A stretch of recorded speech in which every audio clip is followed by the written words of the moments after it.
Sejam todos bem-vindos a mais uma live de quinta-feira e mais uma live então da série SST Raiz, onde nós tratamos de temas voltados ao dia a dia do TST.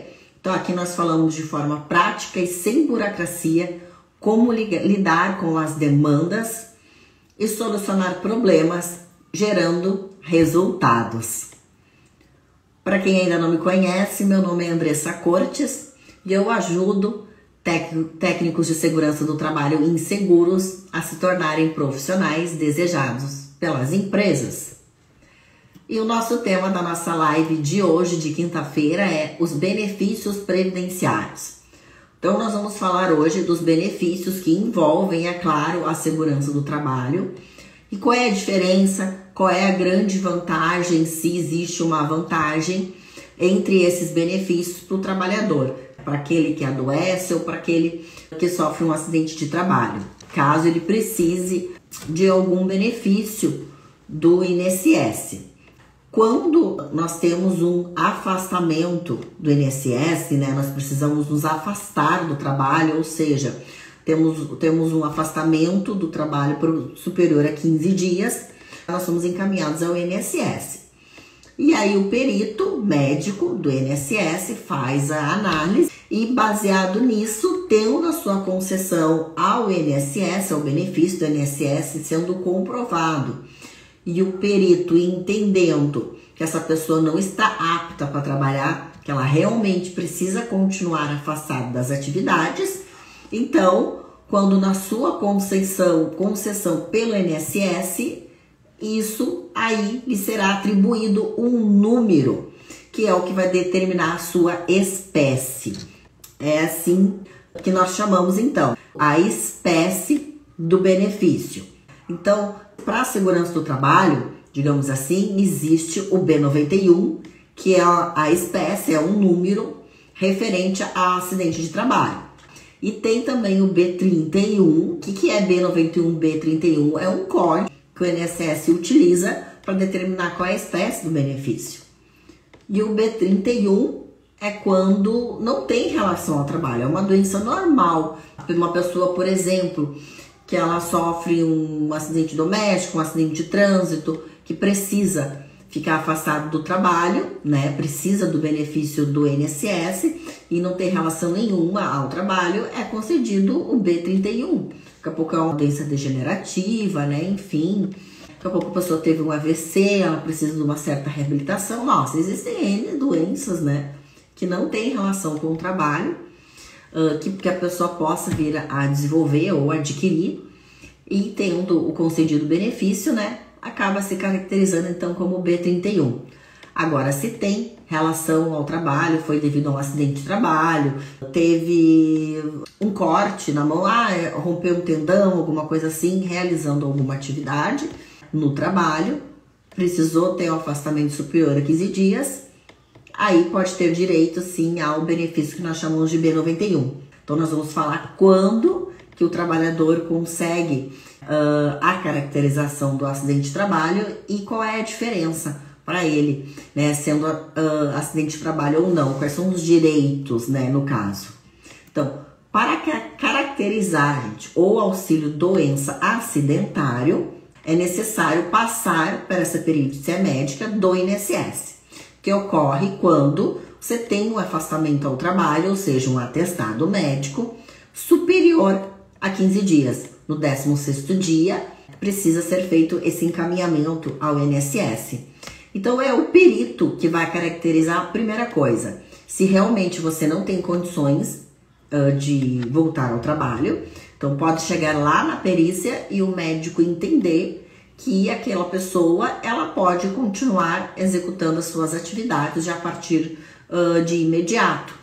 Então, o benefício ele não é concedido no outro dia, a pessoa precisa se apresentar ao trabalho. Ou pode o perito entender que realmente essa pessoa precisa manter o afastamento ao trabalho e aí é concedido o benefício. Só que é concedido benefício que pode ser tanto acidentário como não. Então, o perito caracterizar o acidente de trabalho, gente, a simples emissão da CAT pode não garantir, tá? O benefício da espécie 91. Pode acontecer da pessoa realmente sofreu um acidente de trabalho, ela tem a CAT, a empresa fez a emissão da CAT, ela chega lá na hora da perícia com o CAT, com o laudo dos médicos, né, enfim, e o perito entender que o benefício não é acidentário. Eu já vi isso acontecer, o funcionário da empresa, a empresa não tinha dúvidas nenhuma que foi um acidente de trabalho, tanto que foi emitido o CAT e tudo, né? A CAT ele foi orientado, inclusive, a levar a CAT no dia da perícia, que ele disse que levou, e na hora de consultar o benefício, estava caracterizado como B31, ou seja, não era acidentário. Então, ele não teria os direitos, digamos, que teria caso fosse um benefício acidentário.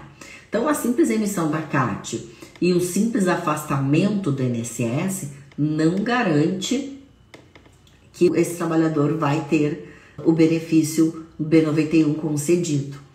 Então, vai depender muito ali da interpretação do perito do INSS. Ele pode ou não caracterizar ali no momento da perícia. E eu já vi isso acontecer. Assim como já vi acontecer a pessoa mesmo sem CAT, né, acabar tendo o concedido o benefício B91, né, que é o acidentário.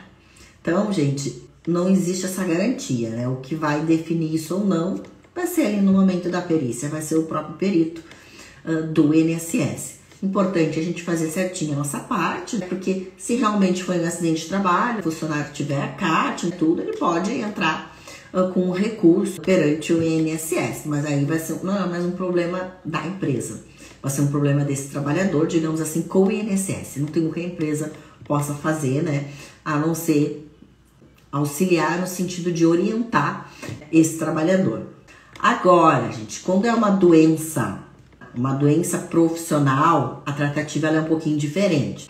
Existe uma relação de doenças profissionais elaborados ali pelo Ministério do Trabalho e Previdência Social. Então, existe uma lista de doenças profissionais, é fixo. Então, caso esse trabalhador ele passa para essa perícia previdenciária e ele tem, por exemplo, pneumoconiose e tá lá na listagem na pneumoconiose, então aí já é automático que a caracterização de que é uma doença profissional. Então a pessoa tem os mesmos direitos com um benefício acidentário, né? Como doença do profissional é considerado como se fosse um acidente de trabalho. Então os direitos, né, no caso desse trabalhador é o mesmo, tá? Agora, quando é uma doença que tem relação ao trabalho, mas ela não está nessa listagem, gente, aí entra uma outra história. Porque daí precisa se comprovar o nexo causal. Precisa existir, digamos assim, uma comprovação, né? Tem que existir uma evidência de que realmente essa doença foi causada pelo trabalho. E aí, comprovar isso, o buraco é mais embaixo. Porque se tá na listagem lá das doenças profissionais, não tem discussão. Tá na lista, tem uma comprovação que realmente eu tenho essa doença, é acidentário. Agora, se não está na lista, vai ter que se comprovar que realmente essa doença foi desencadeada pelo trabalho. O que é difícil, precisa que um médico laude, né, comprovando essa evidência. O que nem sempre eles vão fazer. Por quê? Já conversei algumas vezes com médicos de trabalho sobre isso, até porque já apareceu, é claro, ao longo da minha carreira, pessoas se queixando, normalmente alguma coisa a ver com um problema na coluna, ou uma lera, uma DORT, né, uma tendinite, né, alguma coisa assim, chegar com essas queixas e a gente faz o quê? A gente caminha para o médico do trabalho, né? Então eu já tive esse tipo de conversa com médicos do trabalho algumas vezes. E aí, nessas conversas, eu ouvi muito questões assim, ó. É difícil para mim fazer um laudo dizendo que realmente, digamos assim, essa tendinite foi causada pela atividade, eu preciso ter certeza disso. E é difícil eu ter certeza, por quê? Né? Alguns casos específicos, assim, que eu já presenciei. Essa pessoa, por exemplo, ela também anda de moto, é motoqueiro, e aí tem a vibração. Essa vibração pode ajudar a ocasionar alguma doença, por exemplo, no ombro.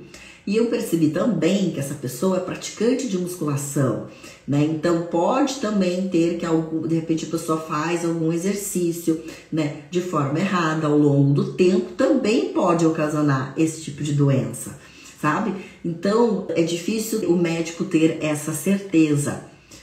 Perda auditiva, até perda auditiva, gente, por exemplo, daqui a pouco a pessoa ela usa muito fones de ouvido, daqui a pouco nas horas vagas, essa pessoa ela também é músico, tem ali aquele contato com as caixas de som, com volume alto, né, enfim, durante ali shows, né, ensaios, tudo.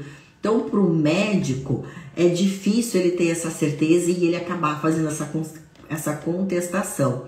Então, por isso que muitas vezes é difícil o trabalhador conseguir evidenciar e ter essa comprovação de nexo causal com a doença ao trabalho. Muitas vezes acaba indo para a justiça e esse é o juiz lá que vai acabar definindo isso.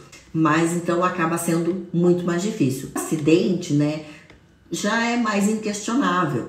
Claro que às vezes pode ter situações duvidosas, eu já presenciei isso também, até de pessoas que tinham se machucado no futebol um dia antes e depois disso que torceu o tornozelo trabalhando na empresa. Mas na grande maioria dos acidentes de trabalho, eles já são inquestionáveis, né? Fica muito óbvio que foi realmente realizado no trabalho. O ferimento, né, enfim, pela lesão ou até por testemunhas, né? E até porque, por exemplo, uma lesão com corte, alguma coisa assim, a gente vê na hora, né, se aconteceu ou não. Então é muito mais fácil de evidenciar, acaba não existindo assim muitas dúvidas, claro, salvo exceções. Mas lembrando que ainda vai depender da interpretação ali do perito na hora da perícia para ele caracterizar ou não, né, se foi um acidente de trabalho. Então, gente, resumindo, se for da espécie 31, significa que se trata de uma doença comum, não tem relação ao trabalho, tá? Foi uma doença degenerativa, adquirida ou desencadeada, tá? Uma doença comum. Já na espécie 91, significa que ocorreu um acidente de trabalho ou uma doença profissional. Então, o que implica nisso? Qual é a diferença para aquela pessoa que sofreu o acidente, né? Ou que teve o benefício concedido? Qual é a diferença? Tá? Se for da espécie 91, que é acidentário, esse trabalhador ele vai ter alguns direitos. Por exemplo, o recolhimento do FGTS. Essa poucas pessoas sabem, tá? Mas se a pessoa ela tem o benefício concedido por acidente de trabalho, a empresa ela precisa, durante esse afastamento, continuar fazendo o recolhimento do FGTS. Se for um caso de uma doença comum, não existe essa obrigatoriedade. Então, se é caso de um afastamento assim mais longo, para o trabalhador vai fazer uma boa diferença, né, ter esses depósitos do FGTS garantido. Também acontece na volta do trabalho, a partir do primeiro dia, quando a pessoa retorna ao trabalho, ela tem aquela famosa estabilidade, que nada mais é que a garantia de emprego por 12 meses a partir do seu retorno. No caso de uma doença comum, isso não acontece.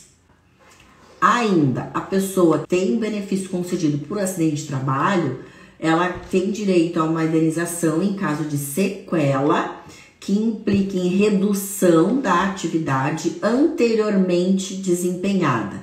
Então, ele tem 50% do salário de benefício a mais. Ou seja, o valor do benefício, para quem tem o benefício concedido por acidente, né, acidentário, ele vai ganhar mais do que aquele que teve o afastamento por uma doença comum. Vai ser o valor do benefício, que é um cálculo que a INSS faz, baseado nas últimas contribuições, né? Enfim, de tanto tempo é determinado um valor, tá? E aí, baseado nesse valor, se for acidentário, ele tem 50% a mais.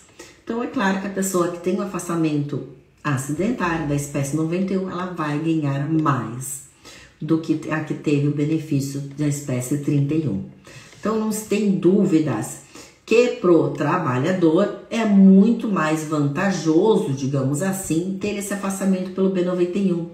E é por isso que nós temos que estar atentos, né, quando ocorrem as doenças, os acidentes, e investigar para poder ali determinar se realmente teve relação ao trabalho ou não.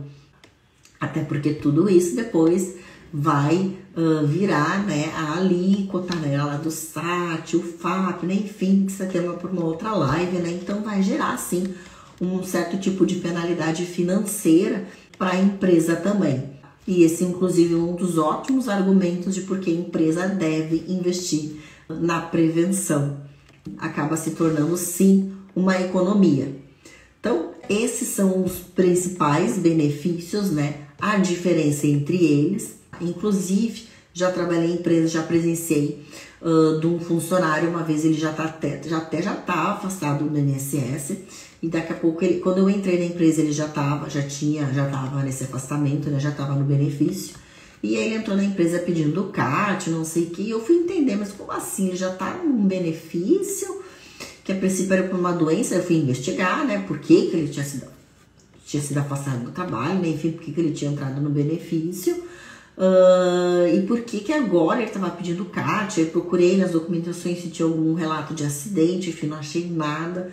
Conversei com as pessoas que trabalhavam com ele na época, liderança, né, tudo. Ninguém sabia de queixa nenhuma de acidente. Então, comecei a fazer muitas perguntas para ele, para me entender, né, o que estava acontecendo.